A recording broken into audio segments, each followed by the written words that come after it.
नमस्कार, good morning India में स्वागत है आपका। मैं हूं ताबिश हुसैन और यहां पर सबसे पहले खबर उत्तराखंड से। यहां पर उत्तरकाशी में एक भीषण सड़क हादसा हुआ है और इस हादसे में 26 लोगों की मौत हो गई है, जबकि 4 लोग घायल हुए हैं, जिसमें 2 की हालत गंभीर बताई जा रही है। और हादसे के वक्त आपको बताएं, बस जो हादसे का शिकार हुई उसमें 30 लोग थे। फिलहाल मौके पर पुलिस और एनडीआरएफ की टीम राहत और बचाव के काम में लगी है। बस में सवार यात्री मध्य प्रदेश के पन्ना के रहने वाले थे और जो वो 4 धाम यात्रा पर उत्तराखंड पहुंचे थे। बस यमुनोत्री जा रही थी और हादसे के बाद मध्य प्रदेश के मुख्यमंत्री ने उत्तराखंड के मुख्यमंत्री से बात भी की और वो खुद उत्तराखंड जा रहे हैं। इसके अलावा राहत के लिए एक टीम दिल्ली से भी जा रही है। हादसे में मारे गए लोगों के परिजनों को मध्य प्रदेश सरकार ने 5-5 लाख रुपए, केंद्र सरकार ने 2-2 लाख और उत्तराखंड सरकार ने 1-1 लाख रुपए की राहत राशि देने का ऐलान किया है, जबकि घायलों को 50-50 हजार रुपए और मध्य प्रदेश सरकार और 50-50 हजार उत्तराखंड सरकार जो है वो मदद राशि देगी।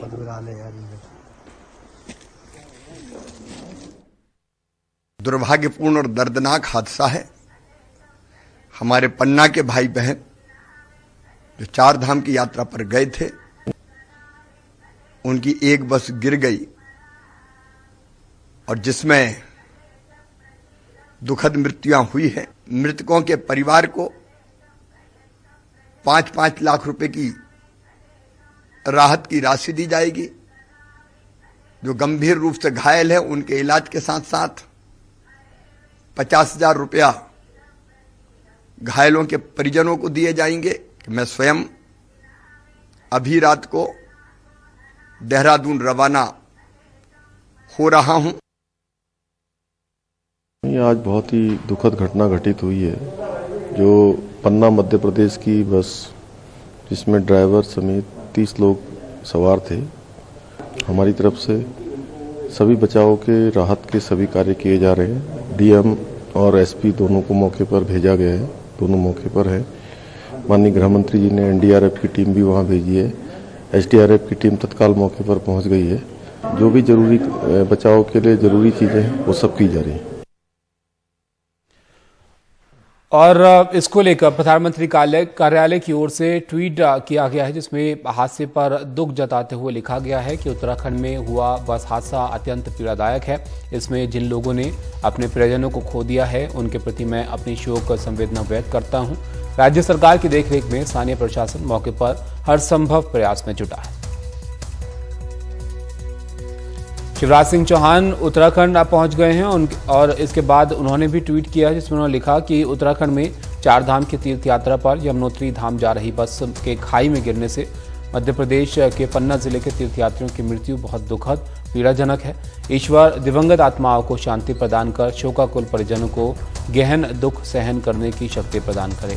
देहरादून पहुंचकर पुलिस कंट्रोल रूम में उत्तराखंड सरकार के अधिकारियों के साथ उन्होंने बैठक की और उत्तरकाशी में मध्य प्रदेश के तीर्थयात्रियों से भरी बस की दुर्घटना से संबंधित चलाए जा रहे राहत और बचाव कार्यों की जानकारी दी।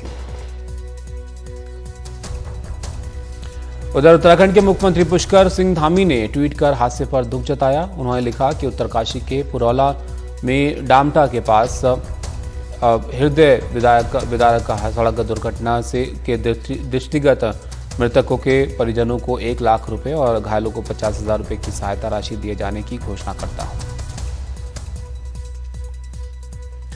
और अब से थोड़ी देर पहले जो वहां की एसडीएम है उत्तरकाशी की, शालिनी नेगी, उनसे हमने बात की।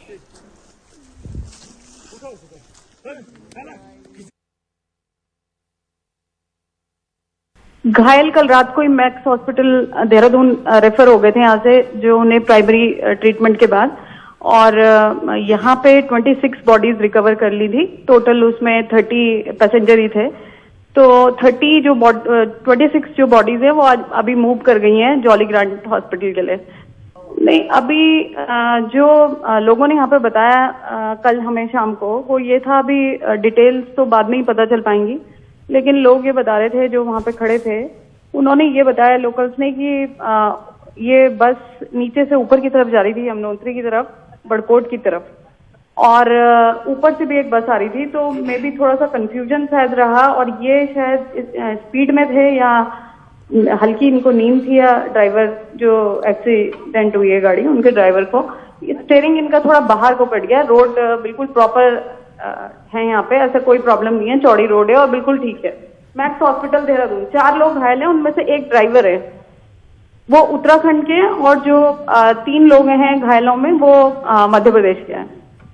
डामटा के पास एक जगह है रिखाऊ, तो वहां पे ये एक्सीडेंट हुआ है कल, और यहाँ पे ऐसा कोई सड़क का इशू नहीं है। देखिए जो मूवमेंट है वो रात को 10 बजे से और 4 बजे तक तो रेस्ट्रिक्टेड है, तो वो मूवमेंट तो होता ही नहीं है पहाड़ में, क्योंकि 10 से 4 बंद है, तो वो मूवमेंट नहीं कराया जाता। और इनका जब एक्सीडेंट हुआ है उस समय तो पूरा उजाला था, क्योंकि ये 6:30 और 7 बजे के बीच की घटना है। 7 बजे का 7 o'clock की घटना है ये।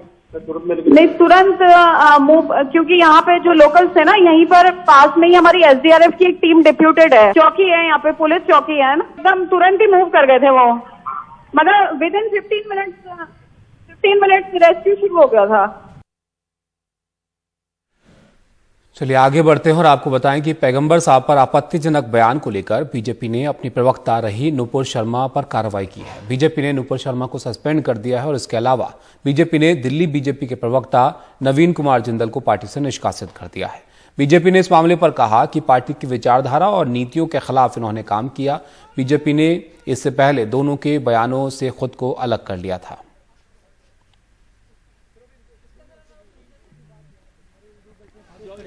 तो एक बयान जो है नुपुर शर्मा की तरफ से दिया गया था टीवी डिबेट के दौरान। उसके बाद कुछ ऐसा ही ट्वीट जो है यहाँ पर नवीन जिंदल की तरफ से किया गया, जिसको लेकर एक बड़ा विवाद शुरू हुआ। काफी लोगों ने नाराजगी व्यक्त की और अब कई बाहरी मुल्कों की तरफ से भी इसको लेकर प्रतिक्रियाएं जो है वो आना शुरू हुई, दी गई। और इसके बाद अब यहाँ पर बीजेपी की तरफ से इन बयानों को लेकर ये कार्रवाई की गई है। बयानों से बीजेपी ने किनारा जो है वो किया है। किसी भी धर्म के पूजनीयों का अपमान स्वीकार नहीं है, ये कहा गया है। और इन लोगों पर जिन्होंने बयान दिया था उन पर कार्रवाई की गई है। बीजेपी सर्व पंथ संभाव को मानती है, ये बीजेपी की तरफ से कहा गया है। और ये कि ऐसा विचार स्वीकार नहीं जो किसी धर्म की भावनाओं को ठेस पहुंचाए। बीजेपी न ऐसे विचार को मानती है और न ही प्रोत्साहन देती है। भारत की हजारों सालों की यात्रा में हर धर्म पुष्पित पल्लवित हुआ।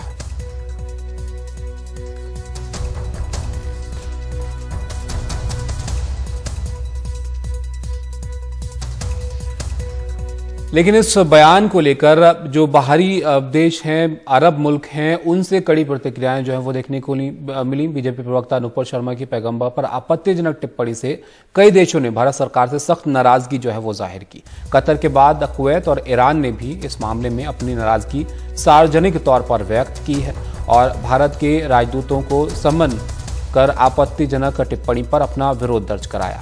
कतर सरकार ने भारत के राजदूत से कहा कि वो भारत सरकार से सार्वजनिक माफी और इन टिप्पणियों की तत्काल निंदा की उम्मीद कर रहा है। साथ ही कतर सरकार ने कहा कि इस तरह की इस्लामोफोबिक टिप्पणियों को बिना सजा के जारी रखने की इजाजत देना मानवाधिकारों की सुरक्षा के लिए एक गंभीर खतरा है। कतर ने ये नाराजगी ऐसे समय जाहिर की जब उपराष्ट्रपति वेंकैया नायडू कतर के आधिकारिक दौरे पर हैं। कतर में भारतीय दूतावास ने इस मुद्दे पर कहा कि ये ट्वीट भारत सरकार के विचारों को नहीं दर्शाता, ये फ्रिंज एलिमेंट यानी शरारती और बाहरी तत्वों के विचार हैं। अपमानजनक टिप्पणी के खिलाफ पहले ही कड़ी कार्रवाई की जा चुकी है। भारत सरकार सभी धर्मों को सर्वोच्च सम्मान देती है।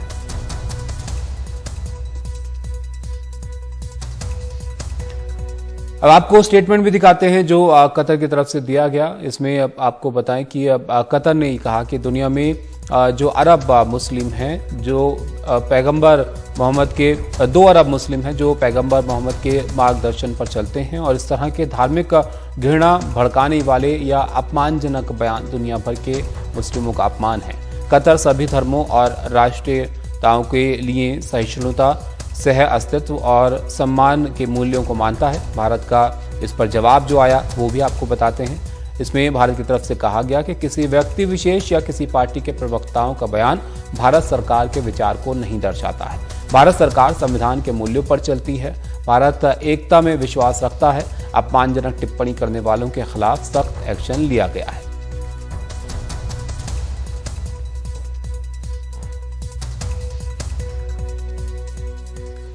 हमारे सहयोगी उमा शंकर हमारे साथ जुड़ गए, उनके पास चलते हैं। उमा, जो टिप्पणी यहाँ पर देखने को मिल रही है अरब मुल्कों की तरफ से, वो हमने देखी, वो थोड़ा सा नाराजगी भरा रुख है। इन बयानों का कैसा असर जो है बाहर हो रहा है, क्योंकि भारतीय कई सारे हमारे रहते हैं ऐसे मुल्कों में और रिलेशंस की भी बात आती है, और दूसरा जो कार्रवाई की गई है उसको लेकर क्या प्रतिक्रियाएं दिख रही हैं? जी बिल्कुल ताबिश, देखिए मिडिल ईस्ट के देशों में भारत के काफी ज्यादा हित जुड़े हुए हैं और भारत सरकार ने लगातार मोदी सरकार ने भी खासतौर पे काफी मेहनत की इस बात को लेकर कि किस तरह से वहां इन्वेस्टमेंट जो है वो लाया जाए। और अगर बात करें कश्मीर को लेकर रुख की, तो जो अरब देश हैं उनका रुख काफी मायने रखता है और भारत सबको साथ लेकर चलने की कोशिश करता रहा है पाकिस्तानी प्रोपेगेंडा के खिलाफ। लेकिन इस एक बयान ने इन देशों से ऐसी कड़ी प्रतिक्रिया देखने को मिली है जिसकी वजह से भारत की जो है एक अंतर्राष्ट्रीय छवि को नुकसान पहुंचा है। और इसलिए आपने देखा कि जो बयान आए हैं, चाहे वो कतर की तरफ से आए हों, कुवैत की तरफ से आए हों, ईरान की तरफ से आए हों, सऊदी अरब भी इसमें शामिल हो गया है, उसने भी उस बात की मजम्मत की। बहरीन भी ने भी जो सांप्रदायिक सद्भाव है उस पर जोर दिया। साथ ही सऊदी अरब और बहरीन जैसे देशों ने जो कदम उठाए गए हैं बीजेपी की तरफ से, जो बर्खास्तगी की गई है या फिर जो निलंबन किया गया है, उसकी सराहना की गई है। तो एक डैमेज कंट्रोल के तौर पर बीजेपी ने कदम उठाया है, अपनी प्रवक्ता को हटाया है और जो नवीन जिंदल है उसको पार्टी से निकाला है। तो ये एक डैमेज कंट्रोल के तौर पे इसको देखा जा सकता है। लेकिन जिस तरीके से कई दिन पहले ये टिप्पणी की गई थी और उसके बाद एक रोष, एक गुस्सा जो है वो नजर आया था, समय रहते बीजेपी को एक कार्रवाई करनी चाहिए थी। अब अंतर्राष्ट्रीय स्तर पर यह बात फैल गई है और एक के बाद एक कई देश जो है वो अपना विरोध प्रकट कराते चले जा रहे हैं। तो ऐसे में भारत के लिए कूटनीतिक तौर पे, एक राजनयन के तौर पे एक चुनौती भरी स्थिति पैदा हो गई है। हालांकि भारत ने अपनी तरफ से प्रतिक्रिया देकर साफ कर दिया है कि जो बयान, इस तरह के जो आपत्तिजनक टिप्पणियां जो इस तरह की गई हैं, वो कहीं से भारत सरकार का जो मंतव्य है उसको परिलक्षित नहीं करती, बल्कि वो इंडिविजुअल का बयान है। फ्रिंज एलिमेंट तक कहा गया जो जिसने भी इस तरह का बयान दिया उसको। तो भारत सरकार ने अपनी स्थिति साफ कर दी है और कूटनीतिक तौर पर इन देशों को ये समझाने की कोशिश की जा रही है ताकि ये बात और ज्यादा आगे ना बढ़े। इतना जरूर है कि लोगों की निगाह इस बात पे रहेगी कि ये जो बर्खास्तगी या जो निलंबन हुआ है वो फौरी तौर पे हुआ है, आगे जाकर क्या इस कदम को वापस लिया जाता है या फिर जो कुछ कहा गया है उसको लेकर कोई सजा की बात भी, किसी तरह से कानूनी कार्रवाई की बात भी इन पर की जाती है। तो इस बात पे निगाह बनी रहेगी। लेकिन फिलहाल फौरी तौर पर यह नजर आ रहा है कि बीजेपी ने जो कदम उठाया है उससे ये जो तमाम देश जिन्होंने प्रतिक्रिया दी है वो संतुष्ट नजर आ रहे हैं। और उन्होंने एक अहम बात और ताबिश की, जो कतर के सहायक विदेश मंत्री हैं, उन्होंने खास तौर पे ट्वीट करके ये कहा है कि अगर व्यवस्थित तौर पे, आधिकारिक तौर पे इन प्रवृत्तियों के खिलाफ कार्रवाई नहीं की गई तो माना जाएगा कि जो 2 अरब जो दुनिया में लोग हैं उनको जानबूझकर उनका अपमान किया जा रहा है। तो काफी एक कठोर बयान है और ये देखना होगा कि क्या ये बर्खास्तगी तक या पार्टी से निलंबन तक ही ये मामला सीमित रहता है या इसमें आगे भी कोई कार्रवाई होती है बीजेपी की तरफ से या सरकार की तरफ से। तो और कार्रवाई की उम्मीद ये कर रहे हैं उमा, ऐसा माना जाए यहाँ पर, ये सस्पेंशन से संतुष्ट है? और दूसरा ये भी बताइए कि कितने मुल्क हैं अभी तक जो इस पर नाराजगी जाहिर कर चुके हैं? जी देखिए, तमाम मुल्कों के नाम गिना चुका। कतर से ये बात शुरू हुई, कुवैत ने किया, ईरान ने किया, इसके बाद सऊदी अरब की तरफ से भी बयान आया और जो बहरीन है उसका बयान भी आया। और इन सब के बीच जो है वो तालिबान की जो सरकार है अफगानिस्तान की, उसने भी इस बात की मजम्मत की और पाकिस्तान विदेश मंत्रालय की तरफ से भी इस पर एक कठोर बयान आया है। तो मौका देखकर वो देश भी इसमें कूद रहे हैं जहां पे खुद धार्मिक असहिष्णुता जो है और जिस तरह की बर्बरता खासतौर पर तालिबान ने पिछले समय में की है, तो उनको भी मौका मिल गया है बोलने का।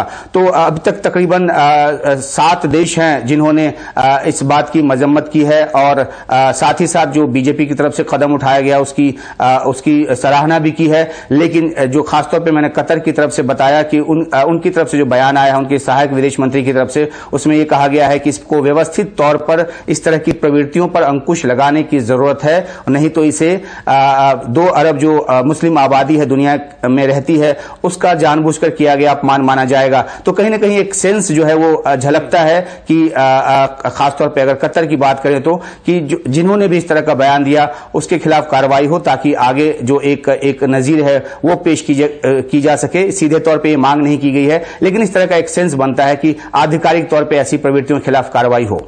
और उमा, इसलिए भी ये जरूरी है क्योंकि आमतौर पर इस तरीके की प्रतिक्रियाएं नहीं देखने को मिलती हैं कि कोई मुल्क जो है ऐसे रिएक्ट करे किसी बात को। और ये इसलिए भी जरूरी है क्योंकि जब बात सोशल मीडिया पर आती है तो जाहिर है और जगह पर भी सोशल मीडिया इस्तेमाल करते हैं लोग, वहाँ पर भी लोगों की प्रतिक्रियाएं आती हैं और कुछ गुस्सा भी लोगों का देखने को जो है मिलता है। शुक्रिया उमा आपका इस सब जानकारी के लिए। तो उमा बता रहे थे कि किस तरीके से इन मुल्कों की तरफ से कहा गया, हालांकि कार्रवाई की गई उससे थोड़ा संतुष्ट भी जो है ये यहाँ पर नजर आए हैं, प्रतिक्रियाएं कुछ देखने को मिली हैं। अब कुवैत का स्टेटमेंट आपको दिखाते हैं, कुवैत की तरफ से क्या कहा गया इसको लेकर। कुवैत सरकार की तरफ से इस पर जाहिर एतराज जो है वो जाहिर किया गया था और कहा गया कि हम इस तरह के विवाद बयानों की निंदा करते हैं, जिस पर भारत ने जवाब दिया कि विवादित टिप्पणियां भारत सरकार के विचारों को नहीं दर्शाती हैं।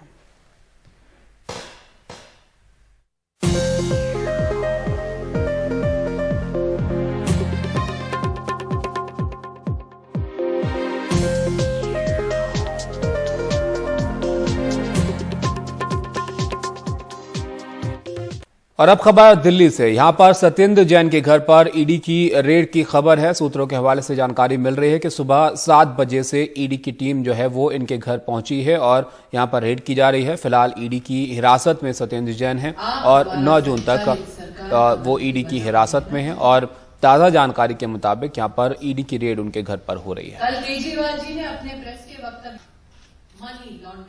शरद शर्मा हमारे सहयोगी हमारे साथ जुड़ गए आज जानकारी के लिए, उनके पास चलते हैं। शरद, क्या जानकारी मिल पाई है इस रेड से जुड़ी हुई? देखिए, जैसा कि हम जानते हैं कि सत्येंद्र जैन ईडी की हिरासत में हैं, तो 9 जून तक वो ईडी की हिरासत में हैं और माना यह जा रहा है कि 9 जून के बाद जब पेश करना होगा अदालत के सामने ईडी को, तो वो अपना केस जो है ईडी वो स्ट्रांग बनाना चाहती है। इसलिए एक तरफ जहां हिरासत में सत्येंद्र जैन से पूछताछ चल रही है, वहीं दूसरी तरफ सत्येंद्र जैन के घर पे रेड करके ईडी जो है कुछ सबूत या कुछ कागजात जुटाना चाहती है। हालांकि यहाँ पे ये बताना जरूरी है कि इससे पहले 2018 में सीबीआई जो है वो सत्येंद्र जैन के घर पर रेड कर चुकी है, लेकिन उसके अंदर क्या मिला था या उस केस के अंदर क्या डेवलपमेंट हुआ, इसके बारे में कोई भी जानकारी जो है सीबीआई की तरफ से नहीं दी गई है। उसके बाद अब वही केस जो है ईडी के पास गया है, तो ईडी ने इस मामले में सत्येंद्र जैन को हिरासत में लेकर और आगे जो है अपना केस स्ट्रांग करने के लिए माना जा रहा है कि वो सबूत जुटा रही है या फिर कुछ कागजात जो है इस जो हवाला मामला या जो हवाला का आरोप सत्येंद्र जैन के ऊपर लगा है, इससे संबंधित जो है वो डॉक्यूमेंट जुटा रही है, ताकि जब अगली बार कोर्ट में पेश सत्येंद्र जैन को करें तो अपना केस जो है वो मजबूत करें और उसके आधार पर वो आगे या तो रिमांड मांगेंगे या फिर ये कह सकते हैं कि सत्येंद्र जैन को जुडिशियल कस्टडी में भेज दिया जाए। और यहाँ पर शरद, परिवार के लोग घर पर ही हैं, उनसे कुछ पूछताछ हो रही है या और जगहों पर भी रेड की कोई खबर है? देखिए, परिवार के लोग जो हैं वो घर पर ही हैं, जो जानकारी मिली है। और जैसे कि रेड के दौरान होता है कि एक बार जब रेड शुरू होती है तो कोई भी सदस्य जो है वो बाहर नहीं जा सकता। ये जरूर होता है कि अगर ईडी के अधिकारी जो टीम जो है वो अलाउ कर दे तो जरूर जा सकते हैं। जैसे कि हमने देखा था कि पिछली बार जब सीबीआई की रेड हुई थी तो सीबीआई की रेड के दौरान ही दिल्ली सरकार के मंत्री सत्येंद्र जैन मंदिर गए थे और फिर रेड के दौरान ही फिर वापस आए थे। तो रेड के दौरान कोई ऐसे बाहर नहीं जा सकता, इसलिए परिवार के लोग घर पर ही हैं। और जाहिर सी बात है, जब रेड हुई है तो घर में जब अगर छानबीन होती है तो जो घर के सदस्य होते हैं उनसे भी इस बारे में पूछताछ होती है, क्योंकि उनको गवाह भी बनाया जाता है कि जो उनके घर से बरामद होता है या जो रिकवरी ईडी दिखाएगी या जांच एजेंसी दिखाती है तो उनको गवाह भी बनाया जाता है। तो इसीलिए वो घर पर हैं और अभी देखना होगा कि क्या कुछ ईडी जो है वो इस रेड के अंदर सत्येंद्र जैन के घर से जुटा पाती है। शुक्रिया शरद आपका सब जानकारी के लिए। तो जब ये रेड पूरी होती है आपके पास लौटेंगे और ज़्यादा जानकारी के लिए कि यहाँ पर जो है क्या इससे अपडेट जुड़ा हुआ और आया है। फिलहाल आपका शुक्रिया। तो 9 जून तक ईडी की हिरासत में ही है सत्येंद्र जैन, और अब खबर यह है कि सुबह 7 बजे से ईडी की टीम जो है उनके घर पहुंची है और यहां पर रेड की जा रही है।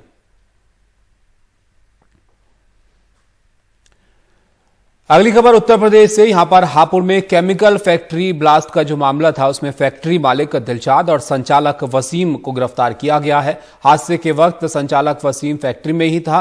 ब्लास्ट में वसीम भी घायल हुआ था और फैक्ट्री में अवैध रूप से पटाखे बनाए जा रहे थे।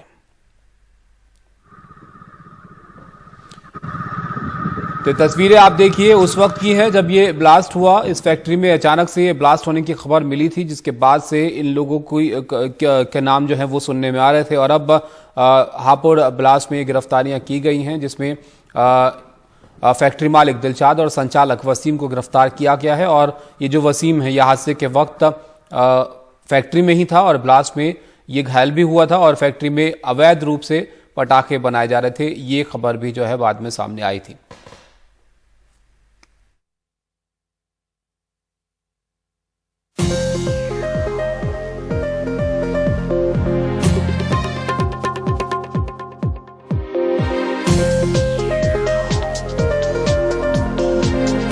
कानपुर में 2 दिन पहले हुई हिंसा मामले में अब तक 30 से ज्यादा गिरफ्तारियां हुई हैं। गिरफ्तार किए गए आरोपियों में हिंसा का मास्टरमाइंड जफर हयात हाशमी भी है। पुलिस ने कुल 3 एफआईआर जो है वो दर्ज किए हैं, जिसमें 36 लोग नामजद किए गए हैं। 500 से ज्यादा अज्ञात एफआईआर में आज कानपुर पुलिस 100 से ज्यादा आरोपियों के पोस्टर लगाने वाली है, जिन्हें अब तक पकड़ा नहीं जा सका है। पुलिस सभी आरोपियों के खिलाफ गैंगस्टर एक्ट और एनएसए के तहत कार्रवाई करेगी। आरोपियों की अवैध संपत्तियों पर बुलडोजर चलाने की तैयारी भी पुलिस यहां पर कर रही है।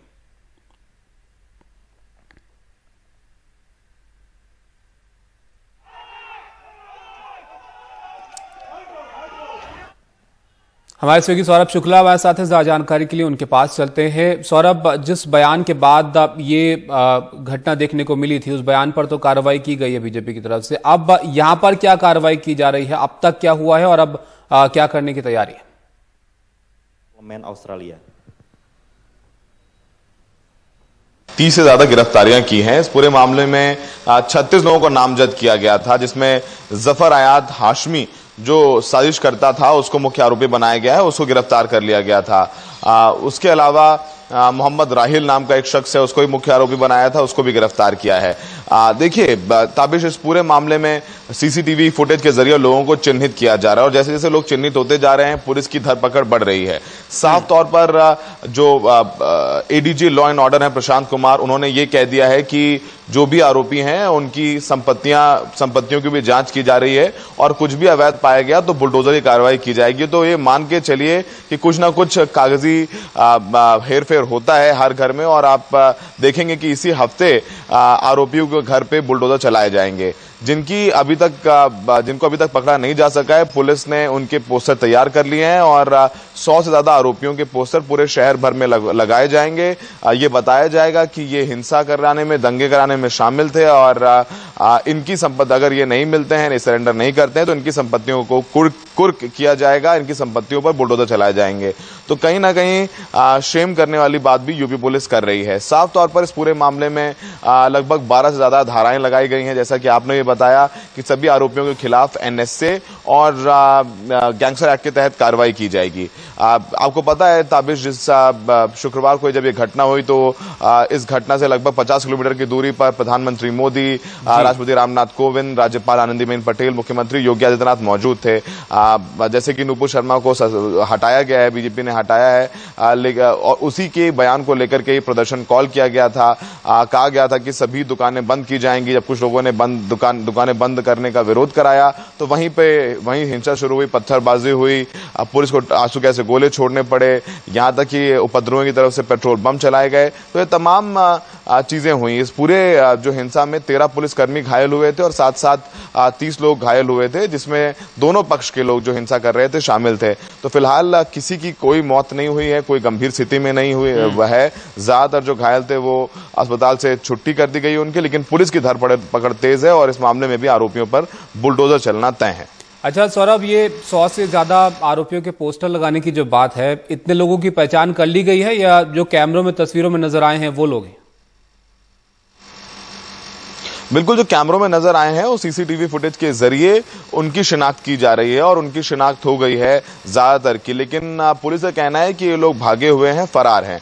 दुकानों में सीसीटीवी जो लगे हुए हैं उन्हीं के जरिए ये शिनाख्त की गई है और उनका घर, उनका पता पुलिस लगा रही है, उनके घर का पता लगा लिया है इनफैक्ट। और जब पुलिस ये पोस्टर जारी करेगी तो उनका नाम पता बाकायदे दिया जाएगा ताकि समाज में बेइज्जती हो, बदनामी हो और जो आरोपी है वो सरेंडर कर दे आकर के। तो इनकी शिनाख्त कर ली गई है। पूरा कल का दिन यही किया गया, शिनाख्त की गई। कल दुकानें जैसे ही खुली, सीसीटीवी जिनके यहाँ लगा गया है उनकी सीसीटीवी जब्त किए गए, उनका डीवीआर से फुटेज निकाल करके फुटेज खंगाला गया और जो लोग चश्मदीद से उनसे भी उनके बयान दर्ज किए गए, उसमें आरोपियों की शिनाख्त और पहचान की गई। और जब 100 से ज्यादा की शिनाख्त हो गई है तो उनके पोस्टर लगा करके ये बताया जाएगा कि अगर सरेंडर नहीं करेंगे तो इनकी संपत्ति कुर्क की जाएगी और इनके संपत्तियों पर बुलडोजर भी चलाया जा सकता है।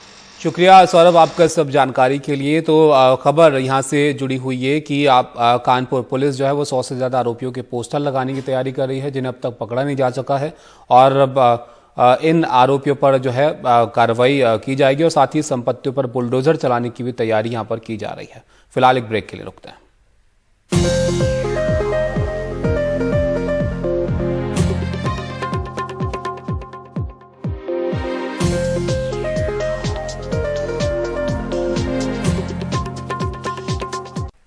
नमस्कार, गुड मॉर्निंग इंडिया में आपका स्वागत है। मैं हूं अदिति राजपूत और मेरे साथ हैं शारिक रहमान खान।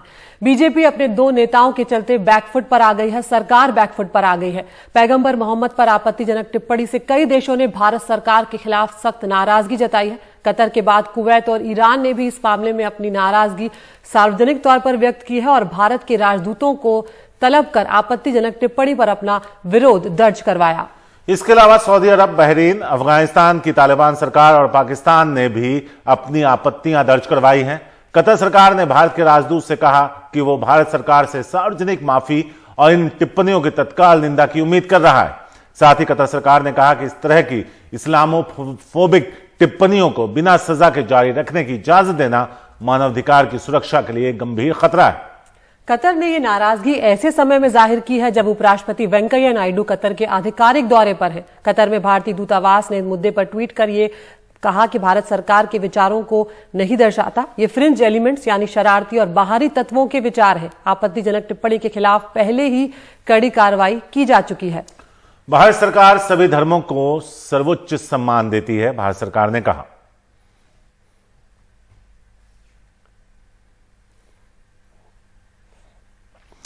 तो भारत के खिलाफ आक्रामक होते इस्लामिक देशों के सुर कौन कौन से देश हैं जिन्होंने नाराजगी जताई है? कतर, कुवैत, ईरान, सऊदी अरब, बहरीन, पाकिस्तान और अफगानिस्तान। ये वो देश हैं जिन्होंने जो कुछ पैगंबर मोहम्मद साहब के बारे में कहा गया बीजेपी के 2 प्रवक्ताओं के द्वारा, उसको लेकर नाराजगी जताई।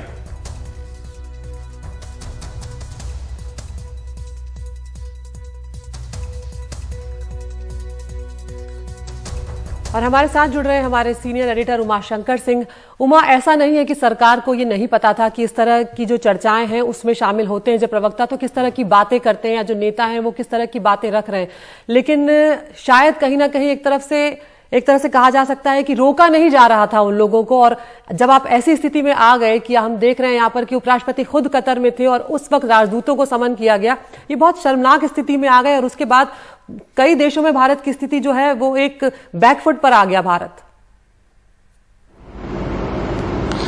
जी देखिए, ये कई दिन पहले हुआ था ये मामला और घरेलू तौर पर जो आपत्तियां जताई गई थी उसकी तरफ जाहिर सी बात है कि न तो बीजेपी ने न ही केंद्र सरकार ने ध्यान दिया और इसलिए ये बात फैलती फैलती यहाँ तक पहुँच गई कि अब जो है वो ऑर्गेनाइजेशन ऑफ इस्लामिक जो कोऑपरेशन है उसकी तरफ से भी कड़ी प्रतिक्रिया आई है और 57 देशों का संगठन है ये अदिति। बहुत सारे देशों के साथ भारत के बहुत सारे हित जो हैं वो जुड़े हुए हैं और उसके सेक्रेटरी जनरल की तरफ से बयान आया है जिसमें न सिर्फ इस बात की मजम्मत की गई है बल्कि जिस तरीके से हेड स्कार्फ को लेकर यहाँ पे एक विवाद चला उसका भी जिक्र किया गया है और ये कहा गया है कि भारत में एक सुनियोजित तरीके से जो नफरत फैलाने का काम किया जा रहा है उसको रोका जाना चाहिए और जो यहाँ पे मुसलमान आबादी रहती है उसके हितों की, उसके न सिर्फ धार्मिक हितों की बल्कि उसके हर तरह के हित की रक्षा की जानी चाहिए। तो एक कड़ा बयान जो है वो OIC की तरफ से भी आ गया है। तो जो तमाम देश, जो 7 देश अब तक आए थे अपने अलग अलग बयान के साथ, उसके साथ इस 57 देशों के संगठन का बयान आना भी एक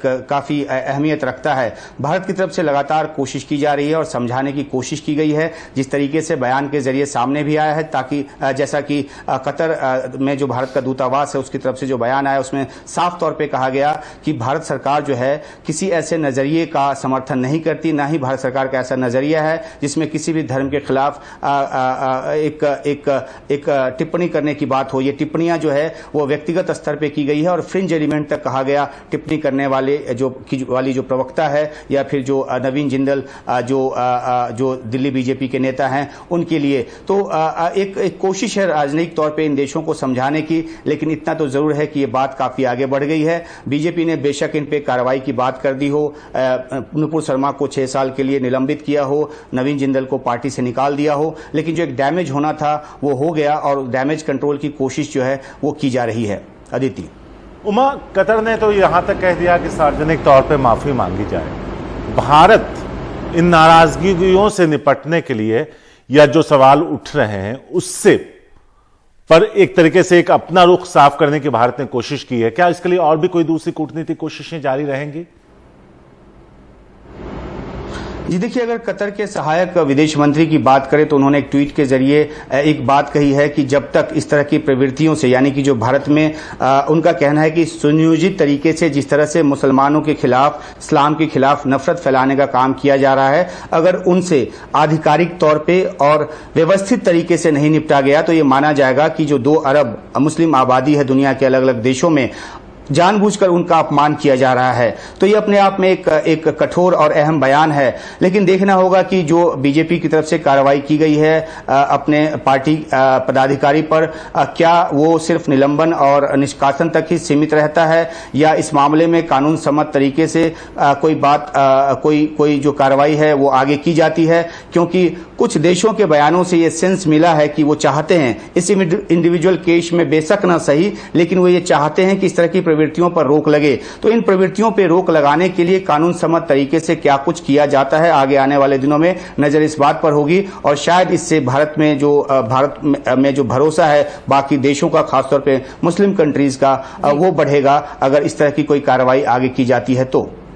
यहाँ पर ये भी एक महत्वपूर्ण बात है कि सिर्फ भारत की छवि के लिहाज से नहीं, खाड़ी देश जो हैं वो आर्थिक रूप से भी भारत के लिए बहुत मायने रखते हैं, क्योंकि व्यापार, निवेश और हमारे बहुत ज्यादा जो भारतीय नागरिक हैं वो अलग अलग देशों में वहां पर काम करते हैं। ऐसे में उस लिहाज से भी भारत के लिए इस स्थिति को संभालना और एक बैलेंस लेकर चलना बहुत महत्वपूर्ण होगा। जी बिल्कुल, देखिए ये भी एक बड़ी वजह है कि इन देशों के दबाव के आगे भारत को कार्रवाई करनी पड़ी है। भारत में जो सत्तारूढ़ पार्टी है उसको अपने प्रवक्ताओं पे कार्रवाई करनी पड़ी है। जहां तक इंटरेस्ट की बात है तो बहुत सारे जो लाखों की तादाद में अलग अलग देशों में भारतीय हैं वो काम करते हैं, बहुत सारा जो व्यापार का हित है वो जुड़ा हुआ है और हमने खुद देखा है कि किस तरह से मोदी सरकार भी लगातार कोशिश करती रही है इनमें से कई देशों को ऑन बोर्ड लेने की, चाहे वो कश्मीर का मसला हो जिसको लेकर पाकिस्तान दुनिया भर में घूम घूम कर प्रोपेगेंडा करता रहता है, उसके बनिस्बत एक समर्थन हासिल करने की, और कई सारे देश जो हैं वो कश्मीर जैसे मुद्दों पर भी भारत के पक्ष को लेकर चलते रहे हैं। तो अब अगर इस तरह की बातें भारत में होंगी और उसको लेकर इस तरह की प्रतिक्रिया इन देशों की तरफ से आएगी तो आगे चलकर दिक्कत हो सकती है। इसलिए ये चेत जाने का वक्त है तमाम जो इस तरह के फ्रिंज एलिमेंट हैं उनके लिए, जो यहाँ पे नफरत को बढ़ावा देते हैं या इस तरह की आपत्तिजनक टिप्पणियां करते हैं, क्योंकि ये न सिर्फ देश को नुकसान पहुंचा रहा है अंदरूनी तौर पे, बल्कि जो व्यापार का हित है, जो अलग अलग देशों से संबंधों की जो बात है उसको भी चोट पहुंचा रहा है। इसलिए ये एक सावधान हो जाने का समय इसको कहा जा सकता है और इस तरह के जो बयानात आए हैं उनको गंभीरता से लिए जाने की जरूरत है। शारिक। शुक्रिया उमा, इस पूरी जानकारी के लिए और इस पर विस्तार से रोशनी डालने के लिए आपका बहुत बहुत शुक्रिया। यहाँ पर शारिक ये भी देखना होगा, जिस तरह से उमाशंकर बात कर रहे हैं, कि क्या ये जो कार्रवाई है ये सिर्फ अभी एक दिखावे के तौर पर है और आगे ऐसा तो नहीं कि वापस जो है एक बैलेंस कर लिया जाएगा और इन नेताओं को या इन प्रवक्ताओं को वापस पार्टी में शामिल कर लिया जाएगा, वो भी देखना होगा, क्योंकि इस तरह की अटकलें भी सोशल मीडिया पर काफी ज्यादा चल रही हैं। इससे पहले आपको बता दें कि पैगंबर मोहम्मद साहब पर आपत्तिजनक बयान को लेकर बीजेपी ने अपनी प्रवक्ता रही नुपुर शर्मा पर कार्रवाई की। बीजेपी ने नुपुर शर्मा को सस्पेंड कर दिया। इसके अलावा बीजेपी के दिल्ली बीजेपी के प्रवक्ता नवीन कुमार जिंदल को पार्टी से निकाल दिया। बीजेपी ने इस मामले पर कहा है कि पार्टी की विचारधारा और नीतियों के खिलाफ काम किया गया है। इससे पहले दोनों के बयानों से खुद को बीजेपी ने अलग किया था, लेकिन बाद में जब तमाम देशों के विरोध आने लगे, सख्त उनके सुर लगने लगे, तब पार्टी ने तुरंत नुपुर शर्मा को सस्पेंड किया है और नवीन जिंदल को निष्कासित कर दिया है।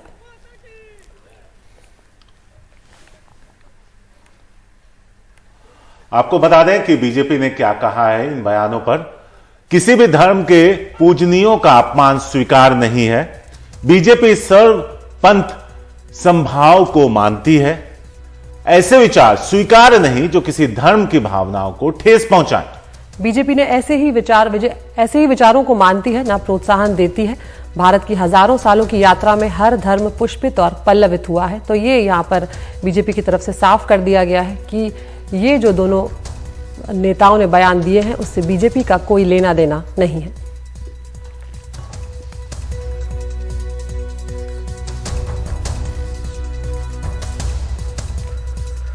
उधर अब विपक्षी पार्टियां भी शारिक जो हैं उनकी भी प्रतिक्रियाएं सामने आने लगी हैं।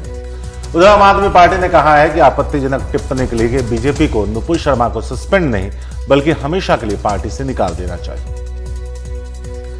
इन लोगों की प्राइमरी मेंबरशिप को सिर्फ सस्पेंड ही नहीं करना चाहिए था, इनको हमेशा के लिए पार्टी से निकाला जाना चाहिए था और सभी पॉलिटिकल पार्टीज को निर्णय करना चाहिए था कि इस तरीके के तत्वों को कोई भी राजनीतिक दल अपने यहाँ पनाह ना दे, ताकि एक बड़ी मिसाल जो है वो पेश की जाए। मेरा डर ये है कि कुछ दिनों बाद इनको दोबारा से प्रवक्ता बनाकर भारतीय जनता पार्टी सम्मानित करेगी।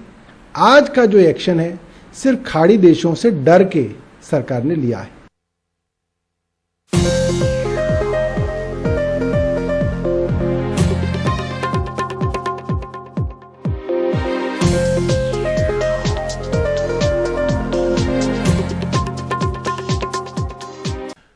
अब एक बड़ी खबर, समाजवादी पार्टी ने आजमगढ़ और रामपुर के उपचुनाव में अपने उम्मीदवार तय कर दिए हैं। आजमगढ़ और रामपुर लोकसभा उपचुनाव के लिए जो टिकट दिया गया है वो बता दें, आजमगढ़ से धर्मेंद्र यादव चुनाव लड़ेंगे। यह सीट अखिलेश यादव के इस्तीफा देने के बाद खाली हुई। वहीं रामपुर से तंजीन फातिमा, जो सपा नेता आजम खान की पत्नी हैं, उन्होंने नामांकन दाखिल करने के लिए उन्हें कहा गया है, यानी सपा की तरफ से उन्हें टिकट दिया गया है। तो ये दो सीटें हैं जो समाजवादी पार्टी के सांसदों के द्वारा ही खाली हुई थी। आजम खान ने विधानसभा चुनाव से पहले लोकसभा से इस्तीफा देकर विधानसभा का चुनाव लड़ा था और अब उनकी पत्नी तंजीन फातिमा को वहां से लोकसभा का टिकट दिया गया है।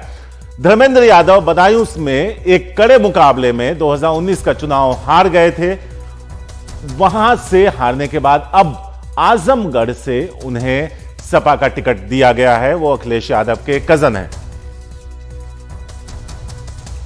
तो बदायूं से हमेशा से लड़ते आए थे धर्मेंद्र यादव, लेकिन पिछला चुनाव वो करीब 20,000 वोटों से हारे थे। उसके बाद अब उन्हें आजमगढ़, जो सपा नेताओं का गढ़ माना जाता है, यादवों की आबादी वहां बहुत ज्यादा है, ऐसे में एक सुरक्षित सीट मानी जाती है सपा के लिए। सौरभ शुक्ला है हमारे साथ। सौरभ, इन दो सीटों की अगर बात करें, रामपुर आजम खान का गढ़, आजमगढ़ की बात करें तो वो सपा का गढ़, ऐसे में इन दोनों नेताओं के लिए बहुत ज्यादा मुश्किल शायद पेश ना आए। बिल्कुल, देखिए अब दोनों ही सीटें हैं वो सब। एक तो आजम खान, जैसा कि बताया कि आपने, रामपुर में आजम खान जो चाहते हैं वही होता है। अब तक वो लोकसभा चुनाव जीते थे, लोकसभा सदस्य थे, लेकिन इस बार वो रामपुर शहर सीट से चुनाव लड़े और चुनाव उन्होंने कि वो विधानसभा में बैठे। तो तब उनकी पत्नी ताजीन फातिमा लड़ रही हैं। और आप जानते हैं कि रामपुर एक मुस्लिम बहुल्य सीट है और बहुत सेंटिमेंट्स हैं आजम खान के साथ में। जिस तरीके से वो 2 साल से ज्यादा वक्त जेल में रह करके आए हैं, अब भी उनकी तबीयत खराब है, आपने भी उनका एक इंटरव्यू किया था, वो हॉस्पिटल में थे। तो रामपुर से बड़ी समस्या नहीं होने वाली है। और आजमगढ़ की बात करें तो आजमगढ़ के सामने अखिलेश यादव के सामने धर्म संकट था। पहले तो ये चर्चा हो रही थी कि वाम सब के संस्थापक सदस्य उनके बेटे सुशील आनंद जो दलित हैं उनको टिकट दिया जाएगा, लेकिन उनके कागजों में कुछ समस्या थी। उसके बाद 2 नाम थे जिनकी चर्चा सबसे ज्यादा थी कि डिंपल यादव लड़े या धर्मेंद्र यादव लड़े।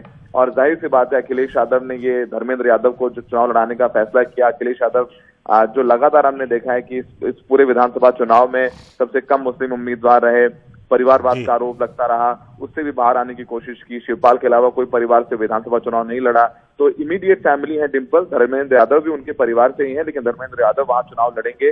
और अखिलेश चाहते थे कि आजमगढ़ की सीट, चूंकि खुद वो वहां से लोकसभा सांसद थे, तो उनके परिवार का ही कोई सदस्य जाए, ताकि जो अपनत्व है लोगों को ये संदेश जाए कि ये सीट अभी अखिलेश यादव अपने परिवार के पास ही रख रहे हैं, सपा के परिवार के पास ही है। तो वो अपना तो बनाए रखने के लिए धर्मेंद्र यादव को अखिलेश यादव ने चुना है आजमगढ़ से चुनाव लड़ने के लिए। आजमगढ़ की सीट पर जो बीजेपी है, आप जानते हैं उन्होंने भोजपुरी स्टार हैं दिनेश लाल यादव निरहुआ, वो भी यादव हैं, उनको टिकट दिया है बीजेपी ने। इसके अलावा रामपुर से पूर्व एमएलसी और ओबीसी घनश्याम लोधी को बीजेपी ने टिकट दिया है। आजमगढ़ में ये मुश्किल हो ना हो, लेकिन आजमगढ़ में कड़ी टक्कर देंगे बीजेपी को गुड्डू जमाली, जो कि AIMM से विधानसभा चुनाव लड़े थे आजमगढ़ की एक सीट से, और अभी इस वक्त वो बसपा के साथ में है। वो मुस्लिम है, अच्छे खासे रसूखदार हैं, पैसे हैं, पहले विधायक रह चुके हैं। तो आजमगढ़ में कुछ अच्छी फाइट देखने को मिल सकती है, पर रामपुर में ऐसा नहीं लगता है कि वहां पर कोई बहुत ज्यादा लड़ाई होने वाली है, कोई मुश्किल होने वाली है तंजीम फातिमा के लिए। शुक्रिया सौरभ इस पूरी जानकारी के लिए। तो 2 गढ़, रामपुर आजम खान का गढ़ और आजमगढ़ सपा प्रमुख का गढ़, तो वहां से धर्मेंद्र यादव और रामपुर से आजम खान की पत्नी तंजीम फातिमा को सपा ने उपचुनाव में उतारा है। फिलहाल वक्त एक छोटे से ब्रेक का है।